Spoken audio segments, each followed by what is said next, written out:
Assalamualaikum warahmatullahi wabarakatuh, sahabat curhatizen. Oke, sahabat semuanya, kita akan menyimak nih curhatan dari para netizen. Dengan menyimak curhatan itu, kita akan kulik, kita akan pelajari, semoga kita mendapat pelajaran yang berharga dan hikmah yang bisa kita manfaatkan untuk kehidupan kita menjadi lebih baik, teman-teman. Ini ada dua public figure, ada Paula Verhoeven, yaitu mantan istrinya Pak Im Wong, kemudian Natasha Rizky, ini mantannya Mas Desta.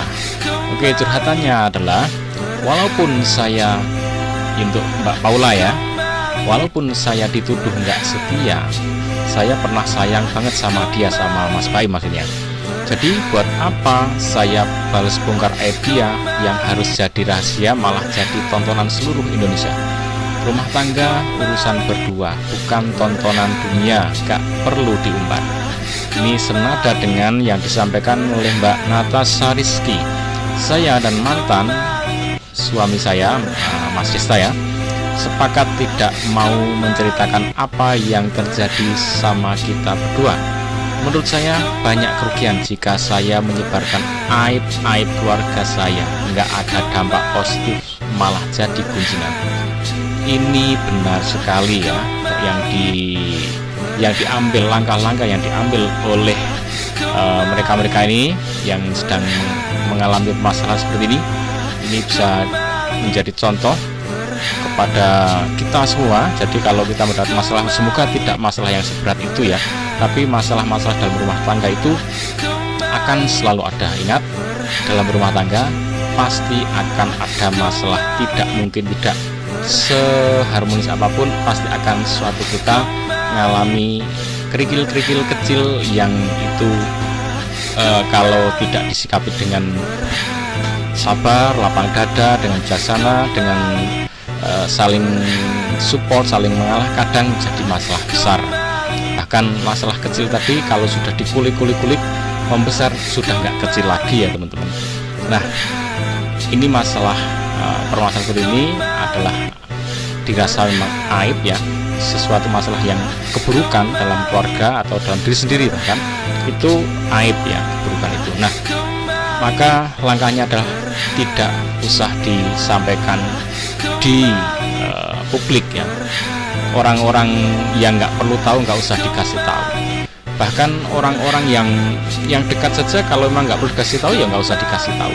Kecuali memang sedang mau curhat dengan orang yang terpercaya, orang yang dikira kok bisa memberikan solusi, maka silahkan itu disampaikan dengan baik dan pastikan memang orang itu punya reputasi tidak ngember ya. Jadi memang reputasinya itu solutif.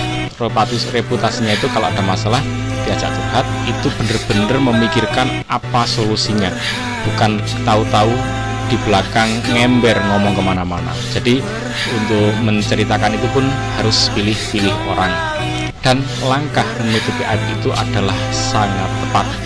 Karena benar, kalau itu diketahui sama sekali nggak ada baiknya bagi yang cerita ya.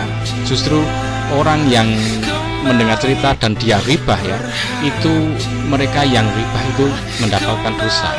Mereka dapat dosa memang, kesalahan bagi yang menghibah, kesalahan bagi yang membicarakan aib itu, karena dia menghibah, mengomongkan keburukan orang lain, itu menjadi kesalahan dia. Dan bagi orang yang digunjingkan itu memang menjadi pengampunan dosa ya, dosanya dilepas rontok, ditanggung oleh orang-orang yang menghibah itu.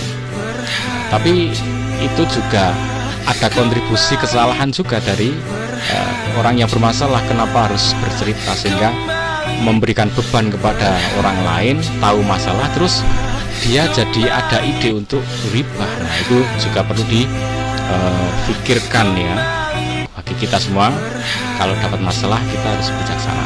Dan saya doakan semoga teman-teman semuanya, nggak mungkin kalau nggak mendapat masalah, pasti akan ada masalah, tapi ya masalah-masalah yang ringan, yang sebatas kemampuan ya, dan itu memang Allah sudah menakar ya. Masing-masing orang itu punya masalah sesuai kadar kemampuannya, dan semoga dengan masalah itu mengasah kita kesabaran, keikhlasan, sehingga masalah itu pun justru menjadi ladang ibadah. Karena diberi masalah, kita sabar, kita tahu kemana kita harus mengadu, yaitu kepada Tuhan Sang Pencipta yang punya segalanya, ya termasuk yang punya masalah itu.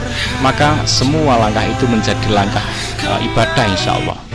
Oke teman-teman, semoga dari memperhatikan curhatan yang ini kita bisa mendapatkan manfaat, pelajaran untuk kita ke depan semakin baik dalam bersikap jika kita menghadapi masalah. Oke, ikuti terus Curhatizen. Assalamualaikum warahmatullahi wabarakatuh.